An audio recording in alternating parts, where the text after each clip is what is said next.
नमस्कार। जय श्री राम, जय श्री कृष्ण। टैक्स की बातें एपिसोड 1 में आप सभी का स्वागत है। आज हनुमान जयंती भी है, तो आप सभी को हनुमान जयंती की बहुत बहुत शुभकामनाएं। टैक्स की बातें के बारे में ऑलरेडी सोशल मीडिया पे जय जन भारत न्यूज के द्वारा अनाउंस कर दिया गया था। हमें बहुत सारे प्रश्न मिले हैं और मैं कोशिश करूंगा कि उन सभी प्रश्नों का उत्तर आप लोगों को दे पाऊं। अगर कुछ प्रश्न अगर छूट जाते हैं तो जिस मीडियम से वो प्रश्न आए हैं उसका उत्तर मैं चाहे मेरी टीम आपको जरूर देगी। एक और बात है, बहुत लोग ये कोशिश किए हैं कि भाई उनका नाम जो है डिस्क्लोज नहीं होना चाहिए। मैं इस बात को अच्छी तरह से समझता हूं। जब तक आप लोग ये कंफर्म नहीं करेंगे कि आपका नाम प्रश्न के साथ लिया जाए तब तक आपका नाम नहीं लिया जाएगा। डेफिनेटली आपके जो प्रश्न होंगे वो बताया जाएगा और उसका आंसर मैं दूंगा। तो चलिए आज का प्रश्न लेते हैं। सबसे पहले इनकम टैक्स का प्रश्न लेते हैं। पहला प्रश्न है, मैंने 31 मार्च 2022 तक पैन को आधार से लिंक नहीं किया है, उसका क्या क्या कंसिक्वेंसेज है और मुझे क्या करना चाहिए। तो इस प्रश्न का जवाब ये है कि आपको अभी चिंता करने की जरूरत नहीं है।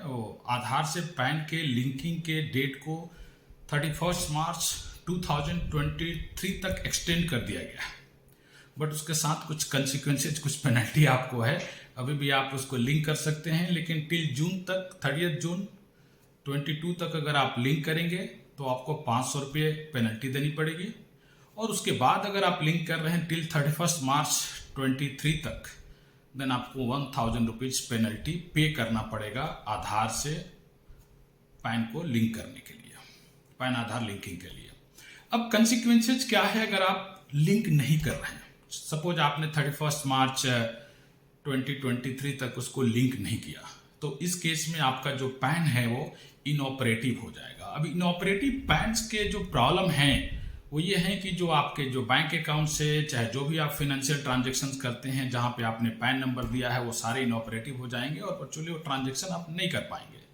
दूसरा, अगर आपने already income tax return file किया हुआ है तो उस केस में आपको रिफंड नहीं मिलेगा, जो प्रोसीडिंग्स है वो सारे रुक जाएंगे, वो सारे प्रॉब्लम्स आपको होंगे क्योंकि पैन ही आपका इनऑपरेटिव हो जाएगा। तो इसलिए मैं चाहूँगा कि जिसने भी अभी तक पैन आधार को लिंक नहीं किया है वो टिल 31 मार्च 2023 तक उसको लिंक करा लें। अब दूसरा प्रश्न लेते हैं। दूसरा प्रश्न है,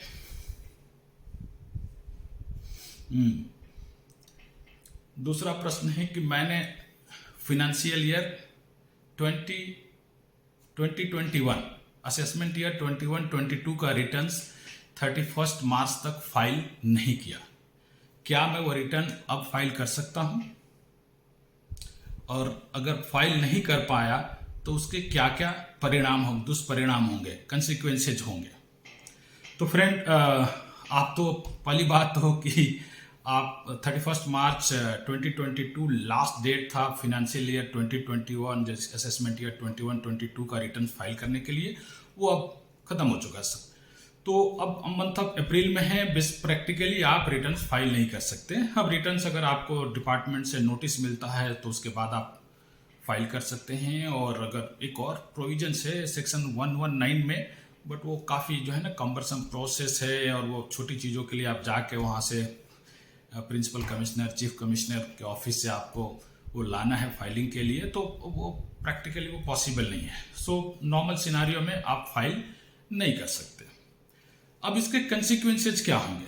कंसिक्वेंसेज ये है, जो मेजर कंसिक्वेंसेज है कि अगर आपने फिनेंशियल ईयर 2021 के रिटर्न फाइल नहीं किए हैं और फिनेंशियल ईयर 2021 में आपका टीडीएस 50,000 रुपये उससे ज़्यादा है, तो इस साल जो है 22-23 फिनेंशियल ईयर में आपका जो टैक्स जो रेट्स है वो हायर रेट में आएगा, हायर रेट डिडक्शन होगा।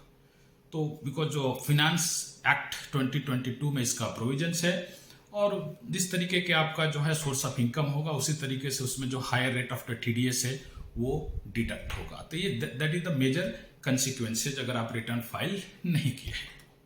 आइए अब अगला प्रश्न लेते हैं।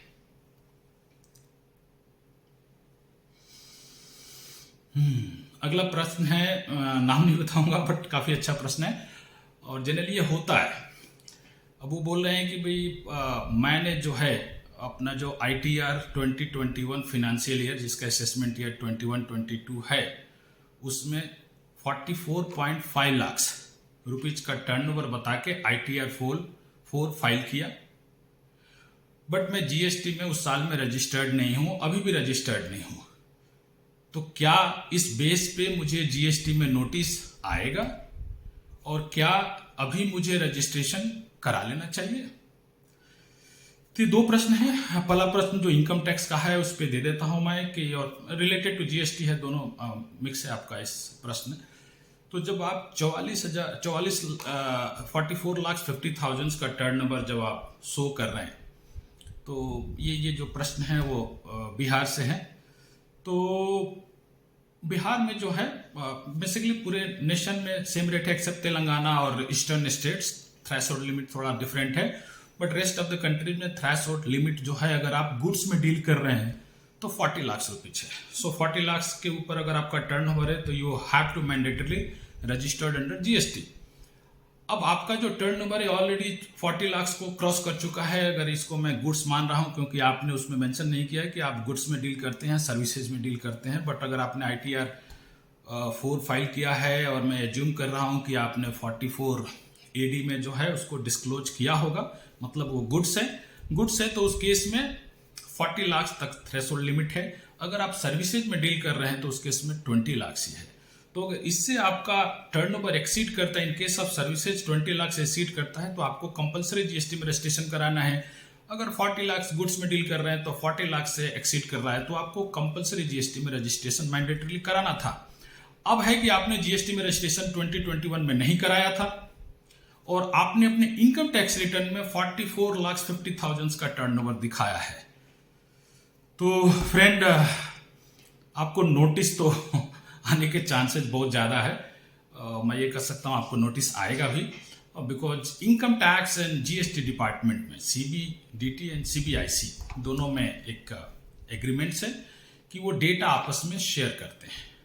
और जब आपने रिटर्न्स इनकम टैक्स में फाइल किया है, आप GST में रजिस्टर्ड नहीं है, तो सुनर और लेटर आपको GST का नोटिस आएगा क्योंकि आपका टर्नओवर 40 लाख से ज़्यादा है।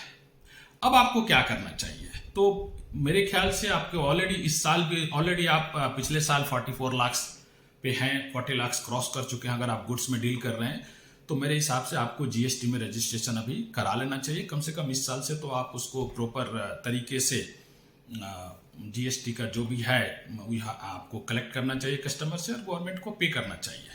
तो GST में आप रजिस्ट्रेशन कराएंगे तो बेटर रहेगा आपके लिए और कराना चाहिए। अगर आपका टर्नओवर 40 लाख से अबव है, आप गुड्स में डील कर रहे हैं, तो आपको GST में रजिस्ट्रेशन कराना चाहिए। चलिए अब अगला प्रश्न लेते हैं। अगला प्रश्न है GST के प्रश्न है।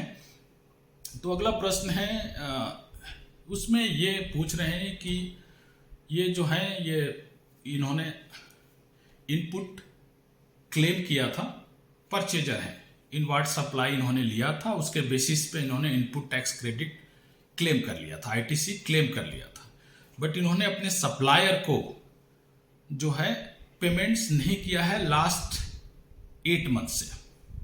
तो इनका सवाल ये है कि क्या मुझे ITC को रिवर्स करना चाहिए और उस रिवर्सल में क्या मुझे इंटरेस्ट भी पे करने की जरूरत है?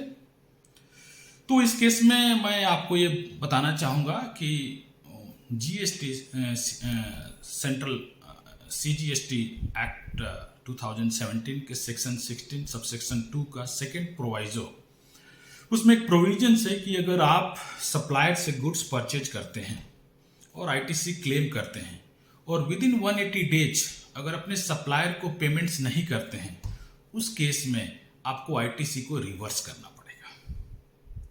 अब यहाँ आपका आप बोल रहे हैं 8 मंथ्स है, तो सिंपली आपका 180 डेज से क्रॉस है, 180 डेज मीन्स ऑलमोस्ट 6 मंथ्स, तो आपका ऑलरेडी क्रॉस है, मतलब आपको आईटीसी रिवर्स करना चाहिए। अब यहाँ पे 2 पॉइंट है जो मेरा सुझाव है। अगर आपने आईटीसी क्लेम कर लिया है और उसको यूटिलाइज नहीं किया, यूटिलाइज मीन्स जो आपका जो जीएसटी पेमेंट्स करना था जो आपके आउटवर्ड सप्लाई के ऊपर, अगर आपने इस आईटीसी को उस आउटवर्ड सप्लाई के टैक्स के अगेंस्ट में सेट ऑफ नहीं किया हुआ है, तो मेरे सुझाव से आप सिंपली उस आईटीसी को रिवर्स कर दीजिए।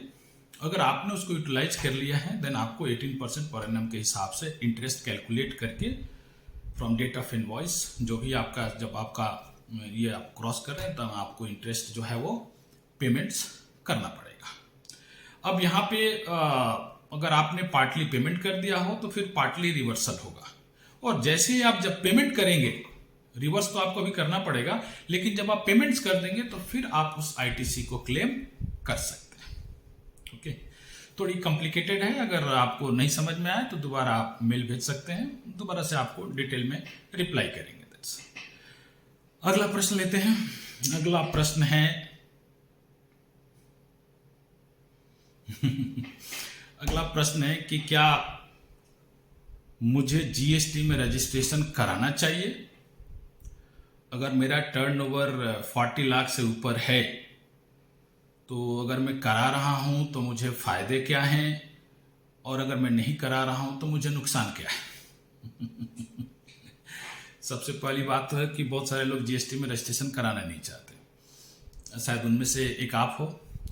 तो सिंपली जो आप गुड्स में डील कर रहे हैं और आप जिस स्टेट्स में बिलोंग कर रहे हैं वहाँ पर डेफिनेटली 40 लाख का जो थ्रेशोल्ड लिमिट है, और आपको 40 लाख से ऊपर अगर आपका टर्नओवर है तो आपको कंपलसरी, अगर आप एग्जेम्प्टेड और टैक्सेबल, ओके, ये दोनों गुड्स में डील कर रहे हैं और आपका दोनों कंबाइंड एग्रीगेट टर्नओवर 40 लाख से ज़्यादा है, देन आपको मैंडेटरी रजिस्ट्रेशन कराना है। अगर आप अभी तक नहीं कराए हुए हैं देन आपके ऊपर जो है पेनल्टीज अप्लीकेबल हो जाती है, that's penalty provisions automatic applicable हो जा रही है। तो आप मैंडेटरी है उसमें 40 लाख से नीचे हैं, और अगर सर्विस डील कर रहे हैं 20 लाख से नीचे भी है तो आप वॉलंटरी रजिस्ट्रेशन करा सकते हैं। बट जैसे ही आप थ्रेशोल्ड लिमिट को क्रॉस करते हैं देन आपको कंपलसरी रजिस्ट्रेशन कराना पड़ता है। अब अगर आप जीएसटी में रजिस्ट्रेशन नहीं करा रहे हैं तो जैसा मैं आपको बताया कि वो डिपार्टमेंट जो है आपको ट्रैक अगर कर लिया तो डेफिनेटली आपको पेनल्टी भरनी पड़ेगी, क्योंकि वो टैक्स इवेजन में बेसिकली आपको बुक करेंगे कि आप टैक्स इवेडर हैं, आपके ऊपर टैक्स लाइबल था, you have to collect from customer but आप यू फेल टू रजिस्टर्ड। उस केस में वो डेफिनेटली आपको बुक करेंगे, और जो सेक्शन 122 और बाकी पेनल्टी जो उनको प्रोविजंस अप्लीकेबल उनको लगेगा उस हिसाब से जो है आपको पेनल्टी, और आपको सेक्शन 74 में बुक कर सकते हैं, बेसिकली उसमें करेंगे, बाद में आप उसको फाइट कर सकते हैं। अब रजिस्ट्रेशन कराने के फायदे क्या है? रजिस्ट्रेशन कराने का तो सिंपल फायदा ये है कि भाई जब GST law of the land है और जो प्रोविजन से जो कानून है उसको हमें फॉलो करना चाहिए। तो एक तो है कि हमें रजिस्ट्रेशन का फायदा ये है कि हम जो देश के अपने जो भारत का कानून है उसको फॉलो कर रहे हैं और कंपलसरी करना चाहिए। दूसरा सिनेरियो कि जब आप रजिस्ट्रेशन करा रहे हैं तो आपका बिजनेस बिल्कुल लीगल तरीके से आप उसको कर रहे हैं तो आपको टेंशन नहीं होगा, और जो आप इनवर्ट सप्लाई जो परचेज कर रहे हैं उस पर अगर आप एलिजिबल हैं, एलिजिबल जो भी इनवर्ट सप्लाई है उसके ऊपर आप इनपुट टैक्स क्रेडिट ले सकते हैं। तो उस केस में जब आप सप्लाई करते हैं तो वहाँ पे जो आप टैक्स कस्टमर से कलेक्ट करते हैं वहाँ पे सेट ऑफ हो जाता है। तो एक आपको ये मेजर एडवांटेज आता है। आप कितना तक टर्नओवर तक जा सकते हैं, आपको फिर टेंशन करने की जरूरत नहीं है, हमेशा आपको एस्केप रूट जाने की जरूरत नहीं पड़ेगी। तो ये बेसिकली फायदे हैं कि अगर आप रजिस्ट्रेशन कराते हैं तो आप एक तो लॉ को वायलेट नहीं कर रहे हैं, आप रिलैक्स रहेंगे, और आपका जो इनपुट आप जब क्लेम करेंगे तो अल्टीमेटली आपको जो आउटवर्ड सप्लाई जो आप कर रहे हैं उसमें एडजस्ट करेंगे तो आपको फायदा ही होगा, नुकसान नहीं होने वाला उसमें। हाँ, थोड़ी सी जो है अब इसका नुकसान ये है कि आपको रिटर्न फाइल करना पड़ेगा। आप खुद भी कर सकते हैं, प्रोफेशनल से कराएंगे तो थोड़े प्रोफेशनल चार्जेज पेमेंट करने पड़ेंगे। तो ये इसके फायदे और नुकसान है। बट मेरा एडवाइज है कि आप अगर 40 लाख को क्रॉस कर चुके हैं तो जल्द से जल्द अपना रजिस्ट्रेशन करा लीजिए। चलिए अगला प्रश्न लेते हैं। शायद वीडियो थोड़ा लंबा होता जा रहा है, बट मैं कोशिश कर रहा हूँ कि बाकी चीज़ मैं कल उसको संडे वाले एपिसोड में ऐड करूँगा। एक और प्रश्न लेते हैं। एक है जीएसटी का ही है, वो बोल रहे हैं भी मुझे जीएसटी का सो कॉज नोटिस, कारण बताओ नोटिस आया हुआ है, क्या मुझे जवाब देना चाहिए या नहीं देना चाहिए? मैं बहुत परेशान हूं, कृपया इस प्रश्न को जरूर शामिल करें। देखिए, जीएसटी का नोटिस अगर आपको आया हुआ है, सो कॉज नोटिस, कारण बताओ नोटिस, तो मेरा तो एडवाइज यही है कि आपको कंपलसरी रिप्लाई करना चाहिए। क्योंकि जो सो कॉज नोटिस आया होगा तो डिपार्टमेंट ने उसको पॉइंट आउट किया होगा कि आपके क्या क्या मिस्टेक्स है। अगर आप रिटर्न्स फाइल कर रहे हैं, देन आप क्या क्या गलत रिटर्न्स फाइल कर रहे हैं, या आपने एक्सेस इनपुट टैक्स क्लेम किया है, आपका रजिस्टर जनरली 2A और 3B मैच नहीं हो रहा है, चाहे GSTR 1 और 3B मैच नहीं हो रहा है, किसी सिनारियों में आपने जो है जो इनवर्ड सप्लाई जो सेक्शन 17 सब सेक्शन 5 में आ रहा है, जहां पे इनपुट टैक्स क्रेडिट हम क्लेम नहीं कर सकते, we are not eligible, that is called negative list. अगर आपने वो क्लेम किया हो, मतलब उसने उस सो कॉज नोटिस में वो डिटेल दिया होगा कि भाई आपने क्या गलती की है। तो उस केस में आपको उस पॉइंट वाइज आपको रिप्लाई करना, काउंटर करना है कि भाई रियली आपने मिस्टेक किया है, नहीं किया है। और मेरा एडवाइज है कि किसी प्रोफेशनल से अप्रोच कर लीजिए, वो आपको डिटेल्स रिप्लाई बना के और डिपार्टमेंट को सबमिट कर देंगे। और सबमिट आपको करना चाहिए और टेंशन लेने की जरूरत नहीं है। डिपार्टमेंट का ये नॉर्मल प्रोसीजर है कि भाई जब उसको डाउट होगा, चाहे आपके डेटा में मिसमैच आएगा, रिटर्न्स फाइलिंग में मिसमैच आएगा, तो आपको सो कॉज नोटिस भेजेंगे ही। बहुत सारे अभी जैसे स्क्रूटनीस के नोटिस, लगभग 50,000 नोटिस गवर्नमेंट फर्स्ट फेज में भेज रही है फाइनेंशियल ईयर 17, 18 और 18-19 के लिए। तो नोटिसेस तो जीएसटी में बहुत कॉमन है और बहुत सारे आएंगे जब आपके डेटा मिसमैच होंगे।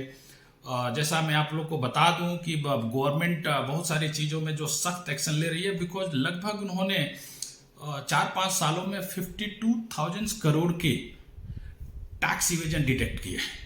और उसी वजह से बहुत सारी चीज़ें जो है ना, बहुत सारे वो चीज़ें चेंज कर रहे हैं और बहुत फास्ट मोड में चेंज कर रहे हैं। जैसे अभी रिसेंटली उन्होंने डिसाइड किया है कि जो क्वार्टरली डेटा को स्क्रूटनाइज करेंगे, तो मे बी वो कमिंग 2-3 मंथ्स में इस चीज़ को इम्प्लीमेंट कर देंगे। बिकॉज जो फेक इन्वॉइसेस ज़्यादा हो रहे हैं, उस वजह से टैक्स इवेजन्स ज़्यादा हो रहा है, तो वहाँ पे वो चीज़ें ट्रैक हो रही है। तो और बहुत सारी जीएसटी की बातें हैं जो हम टाइम टू टाइम करेंगे। और मैं उम्मीद करता हूँ कि आप के जो प्रश्न हैं, उसके जिन्होंने प्रश्न पूछा था उसके जवाब मिल गए हैं, जिनके नहीं मिलेंगे वो कल के एपिसोड में मैं उसको कवर करूंगा। और आप अपने प्रश्न जो है, आप जैसे आप मेल के थ्रू में और मैसेंजर के थ्रू में और बाकी जो है अपने इस वीडियो के कमेंट्स के थ्रू में भी आप अपने प्रश्न पूछ सकते हैं। मैं कोशिश करूंगा कि सभी प्रश्नों को अपने इस जो भी अपने प्रोग्राम हैं उसमें कवर करूं, और जिसको बाय मिस्टेक्स नहीं कवर कर पाएंगे समय की कमी की वजह से, मेरा टीम और चाहे मैं जरूर हम आपके प्रश्नों का उत्तर देंगे।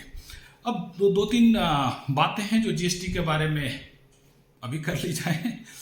तो जीएसटी का जो रेट्स है उसके बारे में गवर्नमेंट प्लान कर रही है। जो मेजर 4 रेट्स है 5%, 12%, 18% और 28%, इसको 3 करने की कोशिश कर रहे हैं। बेसिकली 5% को 6 या 7% करेंगे, जो कि प्रपोजल है ऑलरेडी। और जो मई मंथ्स में जो जीएसटी काउंसिल का मीटिंग है, तो definitely they are going to take some major decision about this. तो यहाँ पे दो पॉइंट्स है कि उस रेट्स को चेंज करेंगे जो 5% वाले, प्रोबेबिलिटी वही है। देन जो 12% और 18% का इसको मर्ज करके एक 15% उसके आसपास का रेट लाएंगे, और 28% के रेट को बेसिकली टच नहीं करेंगे। अब यहाँ क्या हो रहा है कि जैसा आपको मालूम होगा कि 2-3 चीज़ें हैं कि अभी जो टर्नओवर है, जो टैक्स रेवेन्यू है 1,40 करोड़ के आसपास जनरली गवर्नमेंट को रिसीव हो रहा है पर मंथ।